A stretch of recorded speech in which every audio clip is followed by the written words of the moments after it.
But I was so afraid to have my children. Right. Because they were little, emotional, attached, and it was really hurting even talking to them on the phone because they were like, when you coming home? Right. They didn't understand that I was in prison. Right. They was like, oh, are you, and I'm like, I'm on punishment. I have to be somewhere, be here for a while. And they still didn't understand the concept of time or anything like that.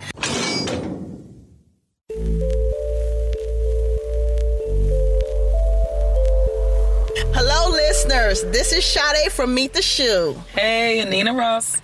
How you guys doing? It's been a while. We haven't been on the air because of the COVID, and we haven't been able to, be together. So we've been trying to practice social distancing. So we're going to give you a good show today. We're going to talk about our first year in prison. Hey. No, hey, my foot. No. And how stressful it was, and by using the kite system and what the kite system is in the facilities that we were in.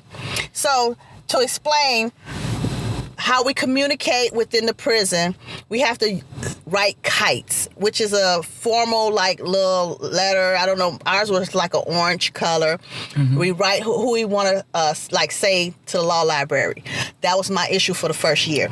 Yep. So I wanted to go to the law library, get things copied and so forth. Mm-hmm. So I would write out to the law library the date and what I wanted done and when can I go to the library and so forth. So basically it was you writing out a note stating what you wanted to do for the day or for the week. For that, how did they go? When they would provide me to come there.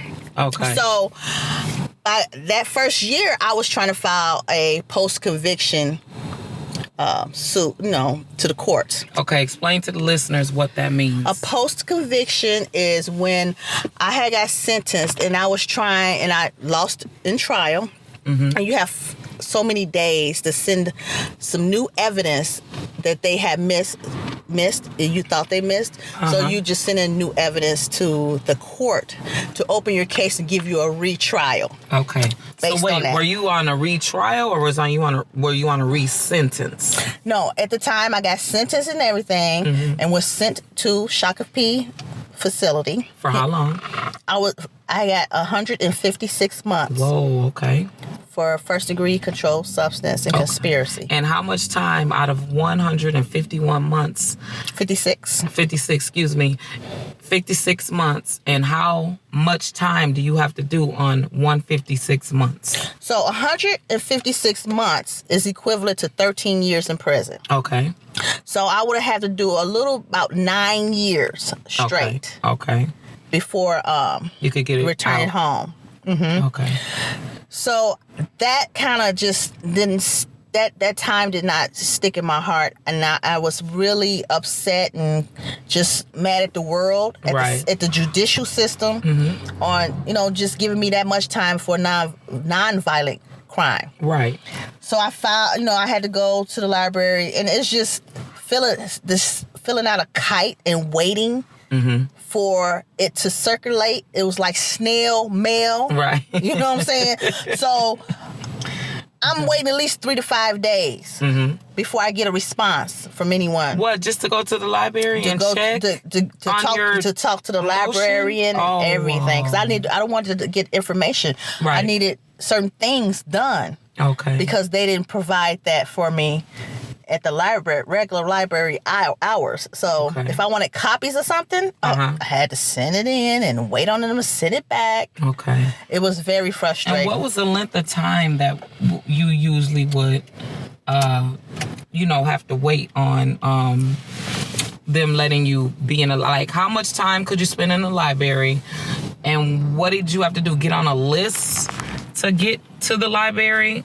Well, to do the research, did you have any help while you were there? And do you have to pay for those copies, or does the prison the prison you were at provide the money for you to do anything legal? How does that work? Well, first off, we'll have to make movement. Each building had a time they can go to the library. Okay. So we will make movement, which was a 5-minute movement, mm-hmm. and everyone is trying to get there to the library because they will only take so many in that room. Okay. And if you didn't make it, you was asked out. Okay. So, yeah, I remember God, it was frustrating, but I would make it majority of the time. I would make it in there. You had to sign in, and then you just go around and see what books you need, check out whatever you can, or make copies. Some of the law books you could not take back to your room. You had to make copies of those, and the copies cost. Wow. We had to pay for everything. Okay. Mm-hmm. Yeah. So you couldn't, like, say, for instance, there was a indigent person. You know, that's a person that doesn't get money, and they don't get visits usually, and they just don't have any support from the outside world. So what would happen in that case? Do they offer like free stamps, free copies for a person that doesn't have, an income? What they did provide was free stamps and envelopes to indigent people. Okay. And some hygiene. Other words than that, nothing else. Oh, wow. Okay. And so once you got past the part about getting to the library to file your motion, what was your next step? How long did it take you to file your motion? It took me at least a week and a half or 2 weeks. And I sent it in. Okay. And they gave me a let me know right off within 60 days of my filing that they would not, lower your sentence? Lower my sentence or give me a new trial or anything. They just said, the judge made his decision and that was it. Okay. So it's just, that was that hard part of it. And then I sent the kite in to move into the Roosevelt parenting unit. Okay. So and what was the qualifications for the Roosevelt parenting unit, and what was the pros and cons of the unit? Why were you trying to get from the unit you were at to that unit? That unit at the time you have a single room. Oh. If you was a parent. Okay. Oh yeah, it's a single room. Or if you weren't getting visits, they'll put you in the wing lounge with 2 other women, which it was a pretty big room. But it was enough for 2 or 3 or 4 women in there. But okay. And what did you have to do to get there? Really laid back. You couldn't have any discipline. Okay. Major discipline, minor disciplines. Well, no, you first got there. I still had to wait. I was in there, I think I didn't move there till like 6 months. Okay. Because there's a waiting list as well. Okay. Mind you, it's like 600 women in the facility. Okay. And how old were the kids at the time? My children were, 3 and 2. Okay. And Ramon was 13. 13. All right. Okay, so you had you a preteen, and you had your 2 new babies. Right. All right. So I did not really per se want to see the babies because I knew it would be hard for them and hard for me as well. Right. So I started off seeing my teenager, in which they had teen day once a month where he can come and spend the whole day with me from 10 till 5. Wow. On a Saturday. Oh, beautiful. It was really under nice. The circumstances. Yeah, under the circumstances. It was really nice. Yeah. But I was so afraid to have my children. Right. Because they were little, emotional, attached, and it was really hurting even talking to them on the phone because they were like, when you coming home? Right. They didn't understand that I was in prison. Right. They was like, are you, and I'm like, I'm on punishment. I have to be somewhere, be here for a while. And they still didn't understand the concept of time or anything like that. Right. So my first year was horrible.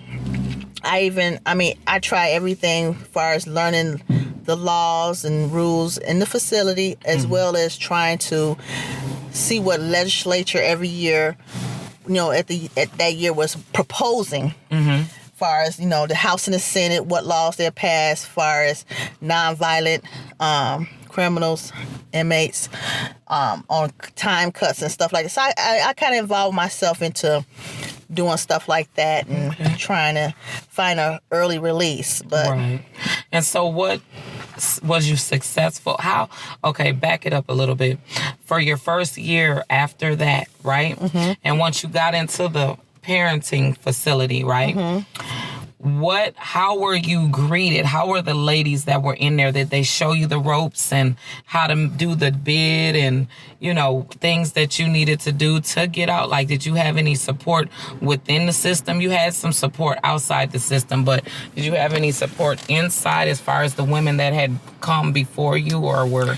Well, sometime you do, and then sometime you might find somebody that might not want you to get ahead of them. Right. Okay. You know, and especially with having your kids, you know, you get in trouble at LOP, you get bumped off the list to have your kid. So a lot of people were doing a little sneaky underhanded stuff. No. Oh, girl, yes. So, no. Yeah. Like what? How can I say?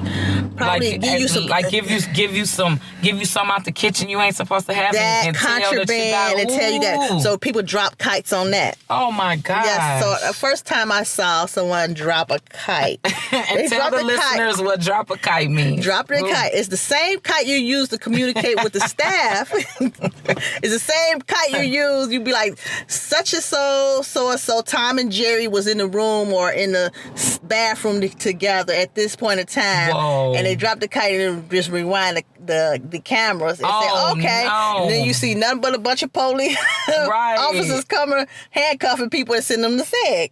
So what? they did a lot of stuff because they do stuff like that because they want the single rooms. Oh my God! So it was a lot of mischief. So hold on, Sade. Mischievous stuff going on. Your first year was hell. It was like you were dodging the snitches coming out. Yeah. All the rats coming out to tell any little thing that you do and then set you up. Oh yeah. Oh my goodness, that is horrible. It is. It is. It was. And something. then you would think, okay, we're all women. Let's get over in here and unite with each other. What's up with that? Was a lot of but stuff. Here you go. You want me to lose my visit with my children? Mm-hmm. Oh my goodness, Sade. How did you make it through? I pretty much found a couple people I did hang out with that I knew from the streets. Okay. And I hung out with them and try to stay away from the bull crap, you know. Right. I kept myself busy going to the gym and going to religious events and stuff like that. So that was mainly how my years went. Okay. And I really didn't tell a lot of my business because when I that first year I said, okay, let me try and get into the boot camp CIP because a lot of women was like, oh, you've been there before. If you've been there before, you can't go back. You know, so they'll say little stuff like that and say whisper like so and so she ain't going to boot camp. You know, so I found out in the long run I'll keep my business to myself. Right. So they won't be judging you and plotting on you. And they do plot on you, even with because there was a waiting list to even go to CIP. Mm-hmm. So they'll plot on somebody and say, they got contraband and they go to SIG and bump them off the list. Mm-hmm. They go to the back and the next person be moved on up. Wow. Oh, it was something. Did you have the kite system? Okay, so our system... My first year was this. My first year, I wasn't sentenced. They waited a year. Federal is different. I was in the VOA, Volunteers of America, in St. Paul. Mm-hmm. I was waiting to be sentenced my first year because, remember, I had caught my case 4 days after my baby was born, not even 24 hours out of the hospital. So I'm 18 hours out of the hospital and my house gets raided. Once the house gets raided, it went all downhill from there. After that, I went to trial and boom, I got found guilty, convicted. I'm facing 14 to 19 years. Wow. Mandatory minimum of 10. So I'm shook. My first year, the blessing part of this, when I look back at it, 4 years later, when I look at this now, I say, it was a blessing that I was blessed with a judge that was a part of Congress, Judge Rosenbaum. James Rosenbaum was one of the highest judges for the state of Minnesota federal. He had 4 daughters. You know, somebody out of one of those girls acted up. Right. He told me that I reminded him of his daughters, and there was one in particular that I reminded him of. He didn't go into it, but he took it light on me. I wouldn't know that conversation, though, until a year later. Okay. What happened was when they found me guilty, he said, I'm not going to be able to let you out because you're facing 14 to 19 years. I'm not going to be able to let you out for you to either get into more trouble that you shouldn't get into or to run, even though I know you come from a good family and that you just had a baby. But what I am going to do is keep you in custody, and I'm going to send you to the halfway house so you can communicate with your girls. Because at the time, I just had 2 kids, and I had just had 1 child. You know, my baby was like 5 months because I was out on bond. So, boom, I go to the VOA. Now, that year of me sitting in the halfway house in custody in town, that was hell. They were setting me up. First of all, they were jealous that I had a nice-looking baby's dad that would come and visit me, bring my kids to visit me faithfully every week, right? He came almost every single visit he was there. For the whole entire year. If it wasn't him, it was my mom or my friends. So the staff members were trying to come on to him. Wow. One staff member tried so hard. She got fired. Yes, she got fired because she patted him down. You're not supposed to pat him down. It's supposed to be a male. But being as though this was a woman's facility. Right. At the time, it was just women working. So she patted him down, and my baby's dad was like, well, I'm not no police. I'm not going to go telling on her. But I just told them, like, you can't touch me. When they seen me say, you can't touch me, they told me I couldn't come back. So I had to go to the higher ups and tell them, like, look, my baby's dad is feeling uncomfortable about this woman touching on him. She should, and then her boss said she wasn't even supposed to touch him. Oh my God. So that was a big old fiasco or whatever. So she got fired. She got her own self fired. And he was continuing to come see me, and then, you know, the relationship started getting weaker and weaker, you know, but I could say he stood strong my whole time I was locked up.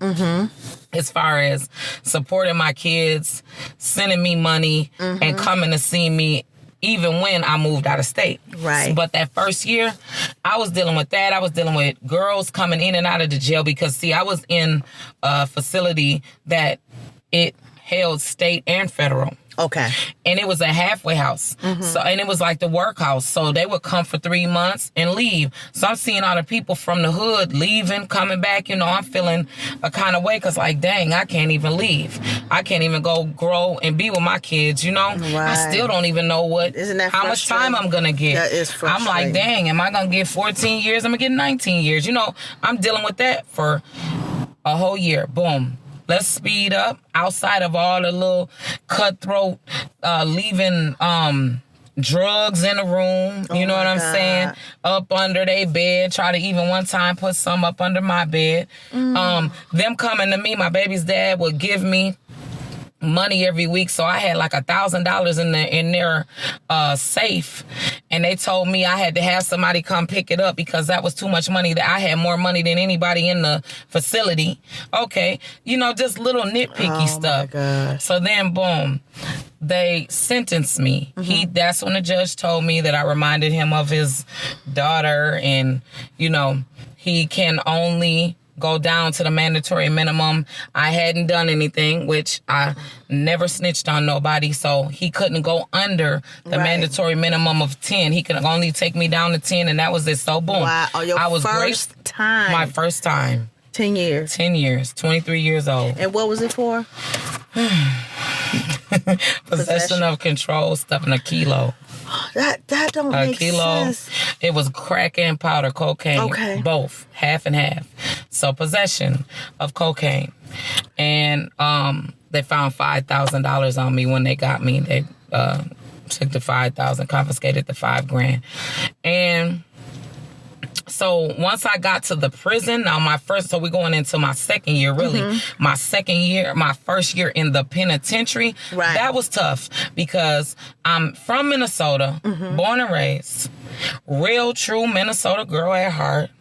I'm getting shipped across the country down to Texas. All God. I'm thinking in my mind is I'm going to racist ass Texas. Right. Oh, how is this going to be? I'm going to the fair. So, boom, I get there. Now, I'm the first bus load to open up this new facility. So, we got immaculate. What I did like is that I had my own room for about 2 months. Okay. Then I got roommates. And every roommate that I got, we jammed together. And they were, did time. Mm-hmm. They did time prior to me. So they told me how it goes. Right. Right? So I was good my first year in the penitentiary. It broke me down though because I was there like 16 months and I hadn't seen my kids. Yes. And when I was there in Texas for 16 months, I called my mom and I just cried. I was like, I haven't seen my kids and I'm seeing everybody down here. I'm away from y'all. And guess what my mom said? You finna crack up. She told me, she said, before I left on that bus or plane, and you know, that they was finna take me from Minnesota down to Texas on Con Air. Ooh, that was an experience within itself, honey. Oh my God, on Con Air. On Con Air, girl. I'm talking about you leave the county jail in Minnesota. Boom, they put you on a bus. Now, mind you, you don't know where you finna go. They put you on a bus. Then they take you to the airport. Minneapolis, St. Paul Airport. Are you shackled? Shackled up. Oh, my God. Guess what? When you get your tail off that bus, they got all kind of shotguns pointed at you like you done just did a mass murder or something. Really? They got all the guns pointed on all these police and state troopers pointing the gun at you. Don't you make the wrong move. I'm dead serious. This is like a movie. Really? But it was on me. Just imagine, 23 Were you the years only old. one? Hell no. It was a bunch of y'all? It was like 25 of us, men and women, all shackled on our leg and on our wrists, off the bus, you know, like how on the movies, get down, come down the step one by one. Somebody help you off the bus. No, seriously. It's not funny, but I know, but girl, it was scary. Then you and you go and you doom, up the steps, doom, to go up into the plane.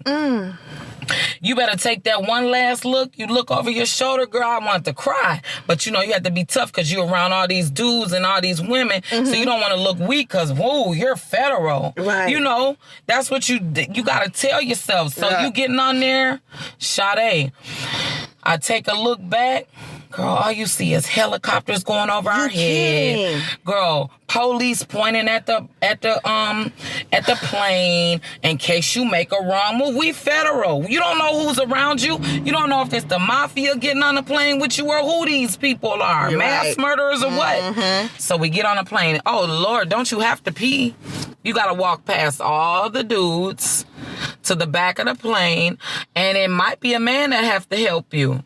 Really? Help you, undo you so you could pee and then get up. They tell you don't drink or do nothing before you get on that plane, because if you have to poop or pee, you got to do it on the plane in front of everybody, and everybody going to smell you.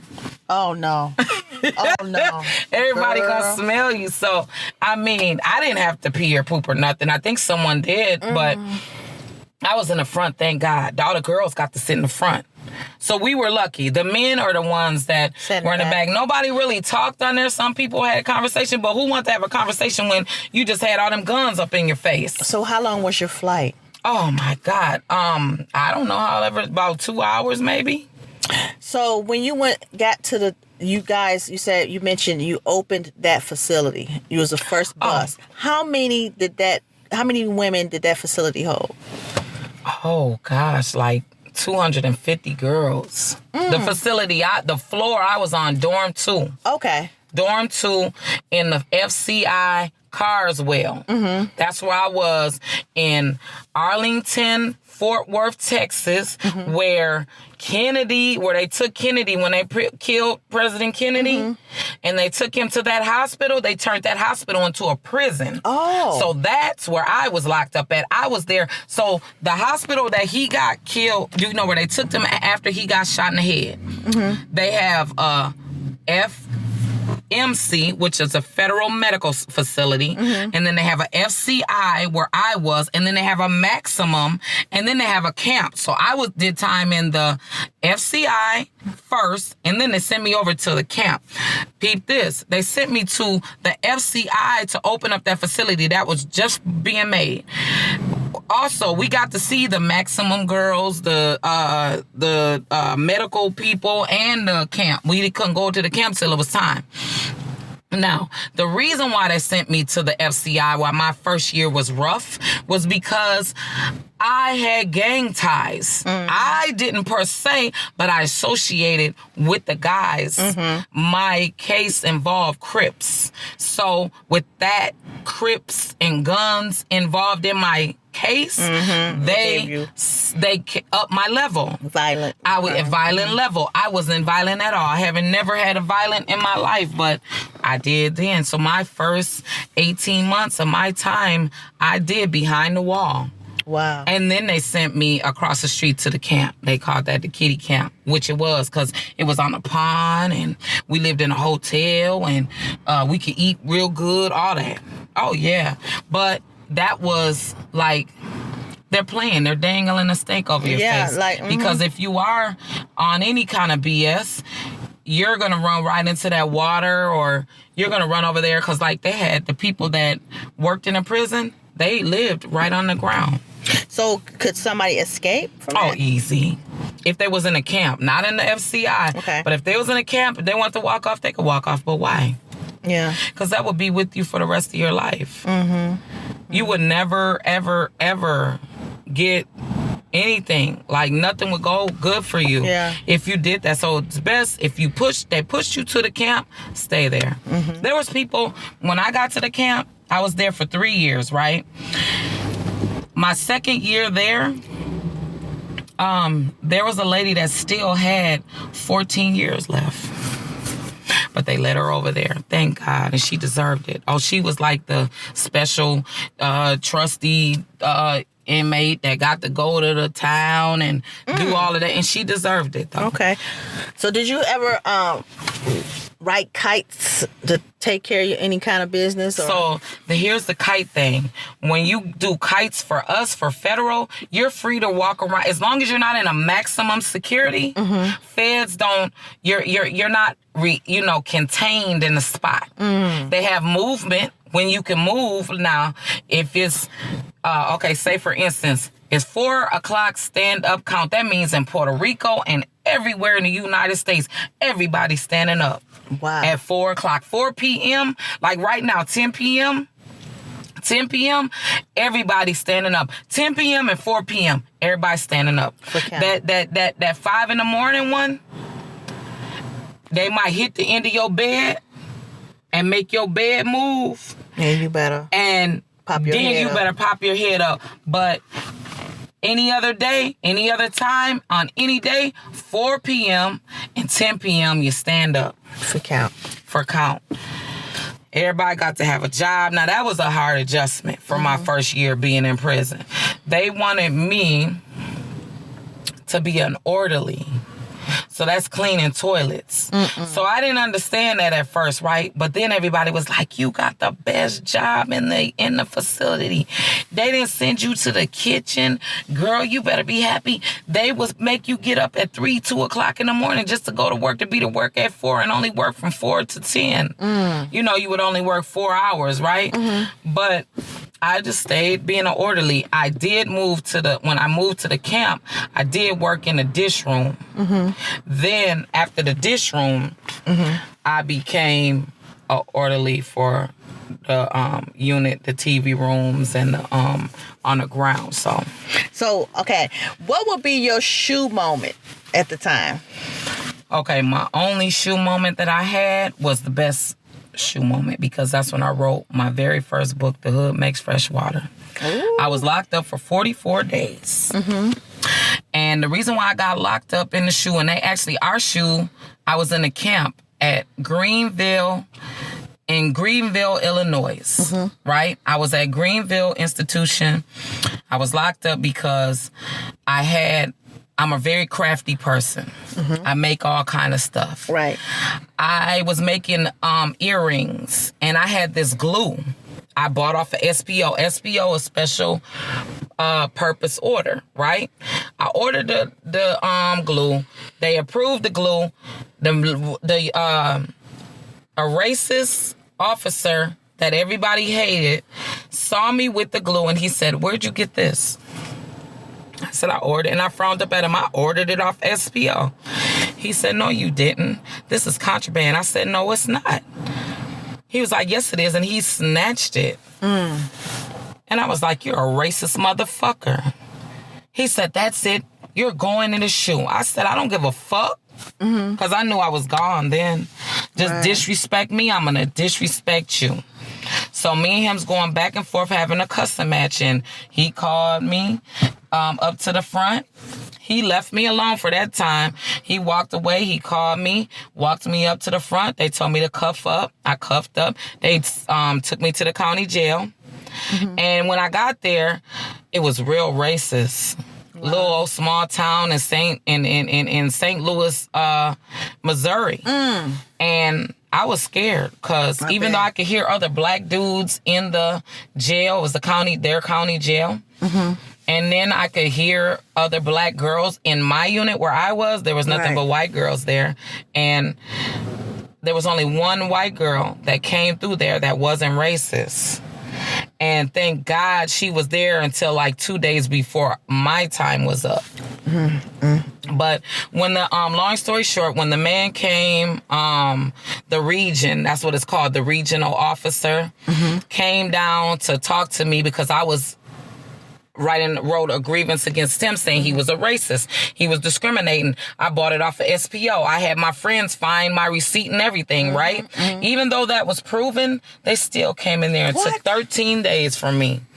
Mind you, I did 44 days in the hole, mm-mm. and they took 13 days from me. So I was supposed to get out, go to the halfway house on July the 14th. I didn't go until July 28th. Wow.